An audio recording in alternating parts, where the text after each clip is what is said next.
Hello बच्चों। अब हम एक्सरसाइज 10.2 का इंट्रोडक्शन पार्ट कर रहे हैं और ये ना एमसीक्यू रिलेटेड है। यहाँ से मैं कुछ कॉन्सेप्ट बता रही हूँ जिससे आपके एमसीक्यू आएंगे। क्वेश्चन मतलब किससे आते हैं? The number of tangent from a point on a circle. कि आप सर्कल पे हमने कोई पॉइंट लिया है तो उससे कितनी टेंजेंट्स ड्रॉ करते हैं। तो 3 केस अराइज होते हैं बच्चों। पहला केस अराइज होता है कि जब आपका कोई एक सर्कल है और पॉइंट आपका सर्कल के अंदर है। दूसरा केस अराइज होता है, ये आपका सर्कल है और पॉइंट जो है वो सर्कल पर है। तीसरा केस अराइज होता है बच्चों, ये आपका सर्कल है और जो पॉइंट है वो सर्कल के बाहर है। 3 सिचुएशन अराइज होती है और इससे ना एमसीक्यू भी पूछा जाता है। आप देखोगे सर्कल के अंदर जब पॉइंट है तो आप इस पे से एक लाइन को पास करो, तो आप देख रहे हो लाइन पास कर रहे हो, क्या ये टेंजेंट बन रही है? ये टेंजेंट नहीं बन रही, क्योंकि टेंजेंट की डेफिनेशन के अकॉर्डिंग टेंजेंट जो होती है वो सर्कल को सर्कल को एक पॉइंट पर कट करती है। पर यहाँ पर हमारी लाइन सर्कल को 2 पॉइंट पर कट कर रही है, यानी कि ये तो टेंजेंट है ही नहीं। फिर से आप देखो, इस लाइन से देख के इधर से देखो तो भी 2 पॉइंट पे कट कर रहा है, यहाँ से देखो तो भी वो 2 पॉइंट पे कट कर रहा है। कोई भी एक ऐसी लाइन नहीं आ रही है जो टेंजेंट बन रही हो। अगर पॉइंट सर्कल के अंदर है तो लाइन आपकी टेंजेंट नहीं है, वो आपका सीकेंट बन रहा है। यानी कि अगर एमसीक्यू में आता है, व्हेन अ पॉइंट लाई, जैसे इस पॉइंट को मान लो P, when a point P lies inside the circle then number of tangent will be. तो कितनी टेंजेंट होगी? तो ऑप्शन में आएगा नो टेंजेंट, 1 टेंजेंट, 2 टेंजेंट। तो आंसर क्या होगा आपका? No tangent. अब आता है कि पॉइंट P सर्कल पर है, पॉइंट P सर्कल पर है तो आपका कितनी टेंजेंट पास हो सकती है? तो आप देखोगे सर्कल पर लेने पर आप यहाँ से लाइन ड्रॉ करो तो आप देखोगे यहाँ से सिर्फ आप एक ही टेंजेंट को ड्रॉ कर सकते हो। और ये चीज़ मैंने पहले वीडियो में भी बताई है। अगर सर्कल पर कोई पॉइंट है, पॉइंट P है, तो नंबर ऑफ टेंजेंट वहाँ से कितनी होंगी? Only 1 tangent will pass through. तो यहाँ से एमसीक्यू आएगा, when a point P is on the circle then number of tangent draw will be कितनी होंगी? 1, 0 या 2। तो आपका होगा आंसर 1। अब आता है, अगर पॉइंट सर्कल के बाहर है तो नंबर ऑफ टेंजेंट्स कितने होंगे? तो आप देखोगे जब सर्कल के बाहर है तो सर्कल को टच करती हुई एक लाइन ऐसे ड्रॉ कर सकते हो, सर्कल को टच करती हुई एक लाइन ऐसे ड्रॉ कर सकते हो। This is T1 and T2 points. तो आप देखोगे आप कितनी टेंजेंट ड्रॉ कर सकते हो? 2 टेंजेंट्स आप ड्रॉ कर सकते हो। यानी कि जब पॉइंट सर्कल के बाहर है तो आप 2 टेंजेंट ड्रॉ कर सकते हो। इस तरीके से आपने यहाँ से 3 एमसीक्यू बना लिए। अब इस पॉइंट P से आप 2 टेंजेंट ड्रॉ कर सकते हो। इस पे बेस एक थ्योरम है जिसे मैं आगे आपको एक्सप्लेन करूंगी। अब आता है बच्चों थ्योरम 10.2। ये बहुत इंपॉर्टेंट थ्योरम है, प्रूव करने के लिए आता है। इसमें क्या बता रहा है? The length of tangent drawn from a external point to a circle are equal.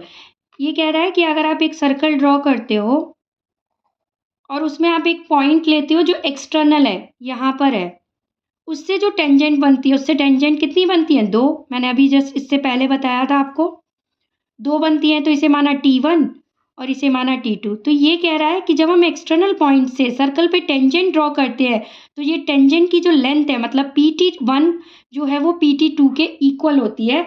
ऐसा हमें प्रूव करना है। इसके लिए हमें क्या करना पड़ेगा? ये सर्कल का सेंटर है, सेंटर को पहले हम इस पॉइंट से ज्वाइन करेंगे तो ये आपकी रेडियाई बन जाएंगी। OT1 and OT2 are radii. इस पॉइंट को इससे ड्रॉ करेंगे। देखो हमें PT1 और PT2 को इक्वल दिखाना है। ये एक्चुअली ट्राइंगल वाले कॉन्सेप्ट से होगा। कैसे करेंगे? अगर मैं देखो PT1 किस ट्राइंगल में आ रहा है? PT1 आ रहा है आपका OT1P ट्राइंगल में। PT2 किस ट्राइंगल में आ रहा है? OT2P ट्राइंगल में। अगर मैं इन दोनों ट्राइंगल को कॉन्ग्रुएंट कर दूं तो CPCT से आपका PT1 PT2 के बराबर हो जाएगा, क्योंकि CPCT क्या है? Corresponding parts of congruent triangle. क्योंकि PT1 इस वाले ट्राइंगल में आया, PT2 आपका इस वाले ट्राइंगल में आया, और मैंने दोनों ट्राइंगल को अगर कॉन्ग्रुएंट प्रूव कर दिया तो ये PT1 और PT2 इस कॉन्ग्रुएंट ट्राइंगल के करस्पॉन्डिंग पार्ट हो जाएंगे। तो अब हम इसे प्रूफ करेंगे कैसे, मतलब सॉरी कॉन्ग्रुएंट कैसे करेंगे। इसके लिए हम लिखते हैं in triangle OT1P and triangle OT2P, आप देखोगे OT1 एंड OT2 ये दोनों बराबर होंगे because these are radii of the circle. OT1 is equal to OT2, radii of same circle.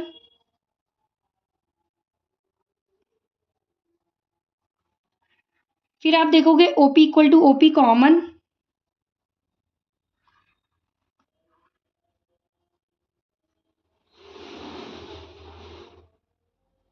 फिर हमने एक थ्योरम पढ़ी हुई है, ये रेडियाई है ये टेंजेंट है, तो रेडियाई जो होती है वो टेंजेंट के परपेंडिकुलर होती है। इसका मतलब angle OT1P is equal to OT2P 90 degree, दोनों 90 डिग्री के हैं।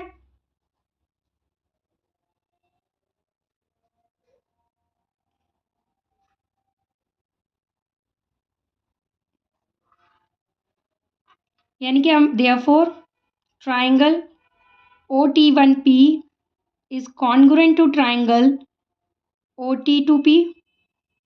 अब ये होगा किससे, आप ये मत लगा देना SAS, SAS से नहीं होगा, ये RHS से होगा, क्योंकि RHS क्या कहता है, एक राइट एंगल, एक 90 डिग्री का एंगल, और 90 के सामने वाली आपकी क्या होती है हाइपोटेन्यूज, और साइड कोई सी भी हो सकती है आपका, चाहे वो परपेंडिकुलर चाहे वो बेस, तो ये वाली आपकी हाइपोटेन्यूज भी इक्वल है, तो बाय RHS कॉन्ग्रुएंसी से ये कॉन्ग्रुएंट प्रूफ हो जाएगा।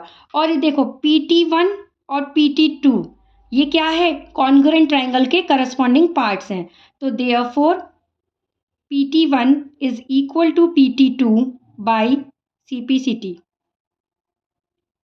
तो हमने ये प्रूफ कर दिया, हेंस प्रूव हो गया ये। आई होप बच्चों ये थ्योरम 10.2 आपको समझ आई होगी। अब नेक्स्ट वीडियो में हम प्रोसीड करेंगे एक्सरसाइज 10.2 से। थैंक यू बच्चों।